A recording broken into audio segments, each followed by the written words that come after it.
This type of property is very rare and special, and I feel privileged to be representing it. Good morning. We're about to take a little journey here, and I thought we'd start in downtown Cable, the quaint little town that's known for its silent sports, the Birkebeiner, the Fat Tire, King Realty's office, and as you can see, a beautiful little town. And from here we're going to travel just 2 miles to an exceptional property that'll make you feel like you're in the Boundary Waters. So we'll start from here and have a little fun. Well, we have just crossed out of town and we're headed west on a road called Sunset Road. There's a great little out-of-the-way park with 2 lovely underused tennis courts. It's the Cable Park and the ball fields, and they moved the old railroad depot out here, and its biggest use happens on the 4th of July when the town has a big parade, and then everybody comes out here for the beer and bratwurst Lions picnics. Well, we have arrived at Cable Lake Landing Road and Caro Trail, so I'm gonna take a right and we'll go down to the boat landing and show you a nice panorama of Cable Lake. Cable Lake is noted for being the first lake really settled around the turn of the century being 1900, and there's at least a half dozen cabins that are still used, functional, that were built at the turn of the century on the lake. Cable Lake is itself 166 acres and 45 feet deep and crystal clear. It's as clear as drinking water from the tap. It's got a good fishery. The locals come out here. I know it's a good fishery because it's the one lake that you'll see the locals put their boats in the summer and their ice fishing shacks on in the winter. And it's studded with some cool little islands, and like I say, there's historic cabins throughout the lake. We're going to head on Caro Trail just about a 1/4 mile to the property driveway, and it dead ends. We're headed west, and from our driveway west is thousands of acres of wild land, and the reason for that is a couple very large privately held tracts, and then the Johnson family of the Johnson Wax family owns about 6,000 or 7,000 acres for their own private retreat, for their hunting. And then National Forest, the Chequamegon National Forest, is contiguous with that. I've seen timber wolves, bears, deer, all the wildlife that's available up here is here. This is the real deal. So we'll get the gate and pull in our driveway. I just want to point out that it's rare to find a property where you have a half mile of drive coming into your getaway. And you'll see as we approach some historic buildings that have been meticulously maintained.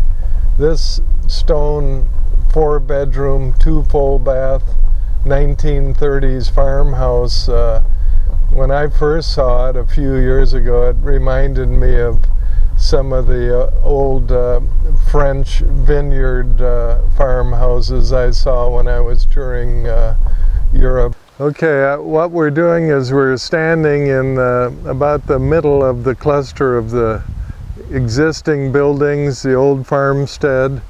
You get a good view of the stone farmhouse. It has a full basement. The walls are like 20, maybe even 2 feet thick stone. Downstairs, there's 2 sides of the property, and it's a full 2-story.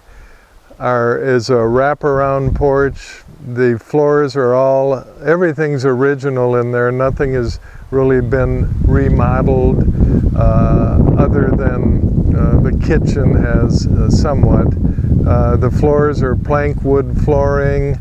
There's this little screen porch, which is a great spot to sit and have the coffee in the morning. The layout of the house, there's a master bedroom with a master bath downstairs, so there's a full bath downstairs, kitchen, formal dining room, formal living room, stairways up to a landing, and 3 full bedrooms and a full bath upstairs.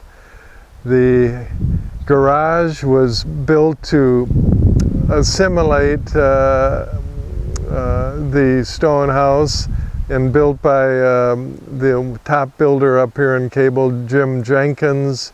They're 14 foot, it's fully insulated below, it's 30 by 30, oversized garage doors. There's actually a sink to clean up after you do your chores downstairs, and then the upstairs is a fully unobstructed 30 by 30 room. It's like a crow's nest up there, so you can look out over the property and over a couple of the water features. This is what's called Herring Lake, and it's entirely surrounded by our property here, the Barrett Estate property. It's about 20 feet deep, and off to the right where you see, that's actually an isthmus, and it's owned by the Barrett property where the pine trees are. On the other side of that is Wiley Lake, which is a 66-acre lake that chains into Cable Lake. And when we finish up our tour, we'll be driving around, and I'll have Chris do a panorama of that isthmus that sticks out into between Wiley Lake and Cable Lake. This is a trail, an old wagon road, I'm sure, and tractor. As you remember, I said this pine plantation at one time was farm fields, and we're walking out to 37-acre, 20-some feet deep Henry Lake, which our property owns about 3/4 of Henry Lake, and this used to be a real good walleye fishery. I don't know anybody that's fished it recently, but this is quite a beautiful trail in. Well, we're on our final leg of our journey, and as I said when we were over standing in the farmhouse buildings area, I pointed out an isthmus property across the little Herring Lake. Well, this is the property from Wiley Lake, so all of the frontage on Wiley Lake, it would be on the west side of Wiley Lake, is owned by our Barrett estate. It's pretty spectacular having all this land, and I'll just summarize things again. This estate is 280 acres, 2 miles from Cable. There's over 10,000 feet of frontage on 4 separate bodies of water, with the 4-bedroom, 2-bath, split stone, 1930s farmhouse, the large garage with 30 by 30 crow's nest executive room, the historic barn, trails. It's as good as it gets. If you have an interest, I'd encourage you to give me a call. King Realty, Bill King, 715-798-5400, or send me an email to wmking@checknet.net. Or finally, our postal delivery is King Realty, Post Office Box 95, Cable, Wisconsin. And don't let me forget our website, which is www.upnorthrealty.com.